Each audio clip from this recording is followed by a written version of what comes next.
তোরা? এই ওঠ ওঠ ওঠ। কি হয়েছে? ও মরে যাচ্ছে। আমি ফোন করছি, তুমি ফোন ধরছো না। কিরকম টেনশন দিচ্ছ বলো তো তুমি আমাকে? কেন এত টেনশন দাও তুমি? আর কেন? Why you give me such tension? এত রাত্রে কোন ভদ্রলোকের মেয়ে বাড়ির বাইরে যায়? সিকিউরিটি গুলো দেখলো, কালকে সারা কমপ্লেক্সের লোক জানবে, তখন ওরা জানবে যে ওমের বিপদ। ম্যাডাম, ম্যাডাম, কান খুলে শুনে রাখো, আমার মেয়েকে নিয়ে যা যা স্বপ্ন দেখছো কোনোটাই সফল হবে না। এসো একবার আমাদের বাড়িতে, দরজার বাইরে কান ধরে দাঁড় করিয়ে রাখবো। ওর সাথে প্রেম নিবেদন হচ্ছে। অসভ্য ছেলে কোথাকার। আপনি যতই বলুন না ম্যাডাম, আমার স্বপ্ন সার্থক হবেই। আর স্যার আমার সঙ্গে আছেন। আর আমার বাবাকে তো আপনি চেনেন না ম্যাডাম। আমার বাবা ধনী এবং পাওয়ারফুল। আমি পাশ করে গেলে আপনার মেয়েকেই বিয়ে করব। হ্যালো, হুমকি দিচ্ছে। আসুক একবার। কি হয়েছে? আরে হুমকি দিল, বলছে বিয়েটা নাকি তোর সঙ্গেই হবে। এতটুকু ছেলে, এখন থেকে বিয়ের চিন্তা। আসুক একবার। মনে কত যে ভালো লাগা দিন গুনে,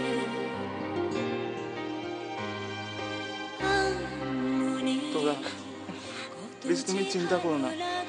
দেখো, সব দোষ আমি আমার ঘাড়ে নেবো। আমি বলবো সব অন্যায় আমার। একবার জিজ্ঞেস করলে না তো আমি ব্রেকফাস্ট করেছি কিনা? সরি, তুমি ব্রেকফাস্ট করোনি? কিন্তু তুমি খাওনি কেন? তুমি না খেলে আমি খেতে পারি? তুমি কি করে জানলে যে আমি খাবো না?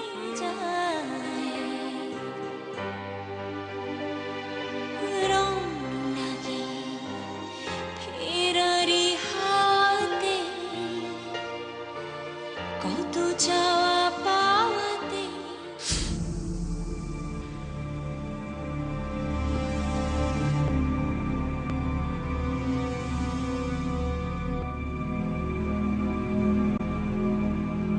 এসব কি লিখছো তুমি? আজ বাদে কাল তোমার এইচএস পরীক্ষা, আর তুমি খাতায় ওমের নাম লিখছো? না মানে আসলে চুপ করো তুমি। ছি ছি ছি, আমি ভাবতেও পাচ্ছি না যে তুমি আমার মেয়ে। আমি স্বপ্নেও ভাবতে পারিনি যে আমি বারণ করা সত্ত্বেও তুমি রাতের বেলা বাড়ির বাইরে বেরিয়ে যাবে। কে বলেছে তোমায়? তোমার মা বলেছে। এই বিল্ডিং এ সবাই জানে, এই কমপ্লেক্সের সিকিউরিটি দেখেছে, সেখান থেকে সেক্রেটারি কানে গেছে কথাটা। মিস্টার এন্ড মিসেস রায় খুব মিষ্টি করে তোমার মাকে কথা শুনিয়ে গেছে। আপনার মেয়ে তো প্রায় রাতেই বাড়ির বাইরে থাকে। এসব কি তোরা? এসব কি? বাড়ির মেয়ে হচ্ছে বাড়ির সম্মান। তার চাল চলন আদব কায়দা দেখে মানুষ বুঝতে পারে বাড়ির পরিবেশটা কি। আর সেই মেয়ে তুমি এতটাই স্বেচ্ছাচারী হয়ে গেছো যে আমি বারণ করা সত্ত্বেও মাঝ রাতে তুমি বাড়ির বাইরে বেরিয়ে গেছো। বাবা, ওমের একটা প্রবলেম হয়েছিল। তো ওমের প্রবলেম হয়েছে বলে তুমি তো আর আমাদের প্রবলেমে ফেলতে পারো না। তোমার জন্য কোন স্যাক্রিফাইসটা করিনি আমরা? কি করিনি বলো? পরিবর্তে আমরা কি চেয়েছি? একটু ভালো রেজাল্ট, সম্মানের সঙ্গে বেঁচে থাকা। আর তা না করে তুমি যেটা করেছো, সারা কমপ্লেক্স আমাদের ছিছি করছে। অজয় মল্লিকের মেয়ে হয়ে তুমি বাড়ির বাইরে রাত কাটিয়েছো। ঠিক, এটা আমি তোমার থেকে এক্সপেক্ট করিনি। এতটা স্বার্থপর তোমরা, শুধু নিজেদের কথা ভাবো, বাবা মায়ের কথা একবারও ভাবো না। তুমি জানো আমরা কতটা কষ্টের মধ্য দিয়ে বড় হয়েছি? বাবা মাকে কমপ্লেন করার সুযোগ পর্যন্ত দেইনি। আর আজকে কি নেই তোমার কাছে? তোমার গাড়ি আছে, বাড়ি আছে, টিউশন করছো, হাতে মোবাইল আছে, যখন যা চাইছো হাতের কাছে পেয়ে যাচ্ছ।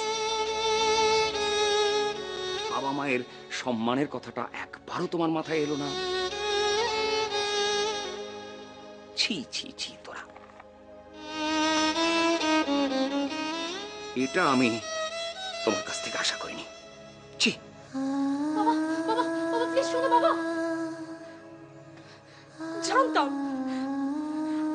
জানতাম বাবার কান ভারী করেছে। মা পারতো না গোটা ব্যাপারটা ম্যানেজ করতে।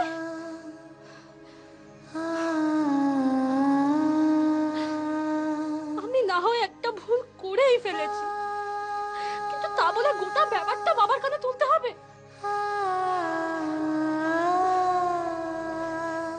তুলবে নাই বা কেন?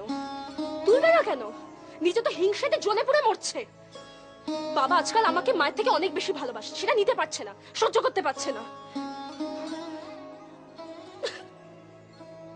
বাবাকে কতগুলো কথা বলে গেল।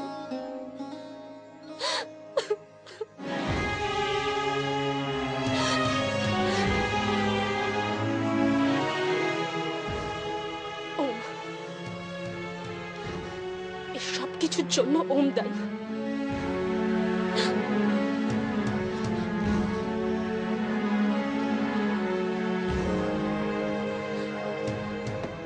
না, আমি কোনোদিনও ওমের সঙ্গে কথা বলবো না, কোনোদিনও না। আজকে ওর জন্য বাবা আমাকে এতগুলো কথা বলে গেল, কোনোদিন ওর সঙ্গে কথা বলবো না। নেভার।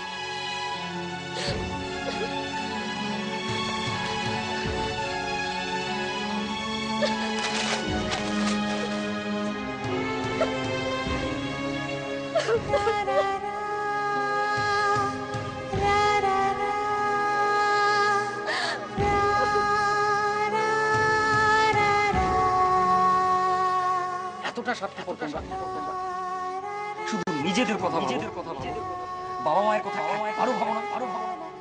তুমি জানো আমরা কতটা কষ্টের মধ্য দিয়ে বড় হয়েছি।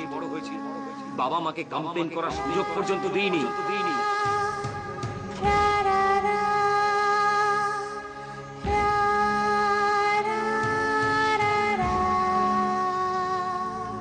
ঠিক আছে, কথা বলবে না তো বলো না, আমার কারোর দরকার নেই। I don't need anyone. কথা বলতে হবে না। কি ভেবেছো নাকি তোমরা? কি ভেবেছো? আমি এখন বড় হয়ে গেছি, আমি অ্যাডাল্ট হয়ে গেছি, আমি 18, আমি সব পারি করতে, এভরিথিং। আমি এখন নিজের মতো করে থাকবো, আমি হস্টেলে চলে যাব। ভালোবাসা